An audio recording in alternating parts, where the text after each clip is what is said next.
today I want to walk you through STONEWIRE, what it is, what it does, what you could get out of it, and some of the different features that I think are pretty interesting. I worked really hard on them, so I have a little bit of attachment to it. But anyway, let's dive in. So what is STONEWIRE?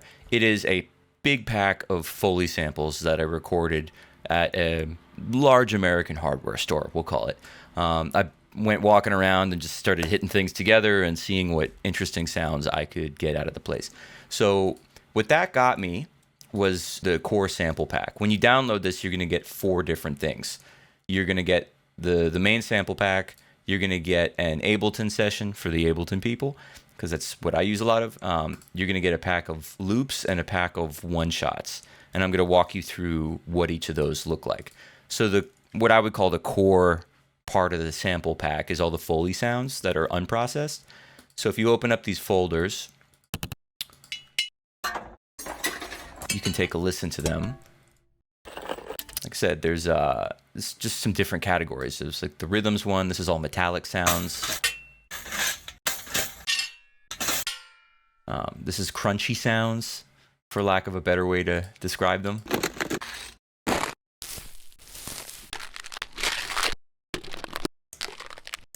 And I really love working with these kinds of sounds because they add so much texture to things very effortlessly. And that's something that it always feels good using it in a loop just on its own, or you can layer it with like a synthesized kind of sound from a drum machine, or or just a different Foley sound. You can stack them up and things will get just a lot of texture and very thick very quickly. And like a lot of people, I love how organic they feel. Something about it is just different than when you're working with synthesized types of sounds, or even traditional drum sounds for that matter. The Foley stuff is really its own thing, and it just is awesome. Now, what I then went and did is I took all those sounds and I pulled them into an Ableton session that I'm going to walk you through in a second for the Ableton people.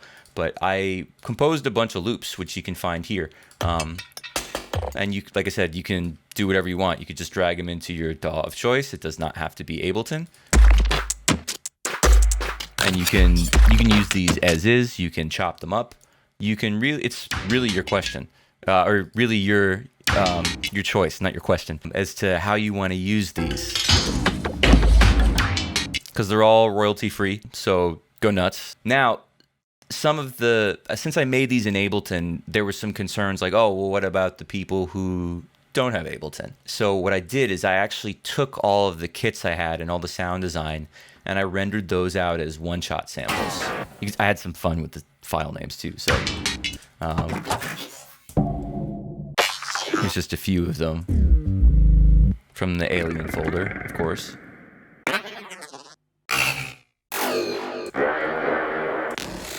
So yeah, there's just this one-shot folder is like 220 something sounds.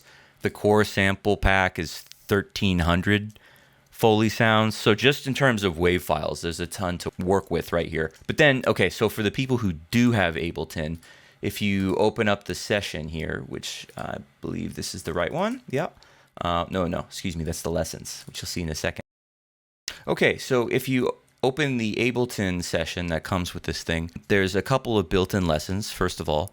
So this all just takes you through the pack. It shows you where things are. This one has some suggestions as far as how to save them and how to organize them if that's something you haven't really done before, if you're newer. And then there's also, let me see here, there's some things about the drum racks, just where they're stored. There's the Carplus Strong device I made. I'll show you that in a second. All of the controls for that. But yeah, so there's some built-in lessons that just help you get the most out of it. But I'm going to also walk you through that. Obviously, it opens up with the track, and all the loops I just showed you are loaded up and ready to go. If you want to do something with that or save them somewhere, whatever you want to do. But also, if you come into these folders, there's also a folder with these audio loops as Ableton clips. So they're quick to grab next time you're looking for them. Then there are these drum clips, which if you drag one of these in, you will be able to see, first of all, let me just show you this. You'll be able to see the MIDI and have access to the MIDI that I used to make all of these audio clips. But then also, you'll be able to see how the sound design was done. So if we come here, you can see this is the original sample, this Short Metals 25, that came out of the core of the library. And then you could see all the devices I'm using to process it, and you can look around inside the sampler and see all of my settings, so you can see how the sound design was achieved. And if you want to actually turn these things off one by one and click through to see how we got from start to finish, you can do all that. So yeah, all these loops give you that. You have MIDI and then the actual drum racks. Now, if you prefer to start with a blank drum rack, there's another folder just called drums. If you drag this in, just give it a second to open, then you just have a blank drum rack that you can sequence or map to a controller or whatever you want to do. And then this is the device I wanted to show you, this Carpless Strong thing. And if I click over, there's a lesson that explains it. Carpless Strong is just an algorithm for synthesizing stuff. So you can hear it.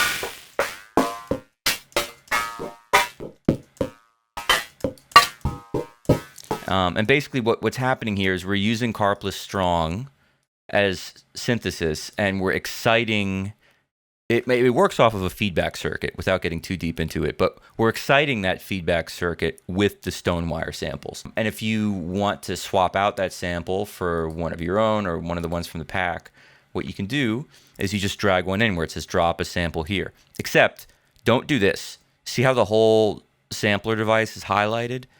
That will replace it and break a bunch of the macros. You want to drop the sample in here, and then all the macros will be intact. So that's just an important note. But then if you come over here and you want to play around with the different settings, you can change how much of the sample gets blended in with the Carpless Strong sound and how Carpless Strong responds by playing with these two in particular, the pitch time and pitch filter. That can really do a lot. And if you want to know more about what each of these macros do, I believe, yeah, it's on the 6th page of the lessons. There's an explanation for each of the controls, so you can see what stuff is doing, and you can poke around and see what is mapped to what and get an idea of it. So anyway, that about wraps it up. That's what you get with STONEWIRE. Like I said, it's basically four folders. There's a bunch of one-shots, there's loops, there's the Ableton session for the people who want to get really deep under the hood for how we made this stuff. And then, of course, there's the giant Foley pack of the core samples of this thing. Altogether, it's, I believe, over 1,500 sounds. And then there's the Ableton devices and stuff. So have fun with this. If you have any questions or feedback, our information here, it's at the end of the lessons. You can send us a DM at glitchmagic on Instagram, or you can email us, hello@glitchmagic.com. So let us know what you think and have a lot of fun with this. Thanks.